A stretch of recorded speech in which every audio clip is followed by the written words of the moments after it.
Всем привет, друзья! Сегодня мы с вами проведем небольшой обзор по парку Урдель, как можно провести замечательные весенние выходные вместе со всей семьей. Здравствуйте! Стоит 200 рублей. Кафе «Пиццерия Салат» с фирменной пиццей.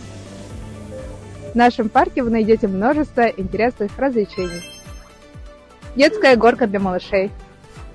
Катание на банане. Трехполосная горка.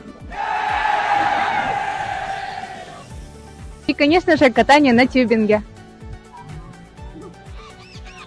Аллея деревянных скульптур и динозавров. Лесная горка. Также у вас есть возможность покататься на оленьей упряжке. Ледовый городок с невероятными скульптурами изо льда. Не забудьте посетить игровые автоматы и попробовать все аттракционы. Жемчужина нашего парка – это смотровая площадка с потрясающим видом на город. Дорогие гости, приглашаю вас посетить парк Урдель и окунуться в мир ярких впечатлений и радости.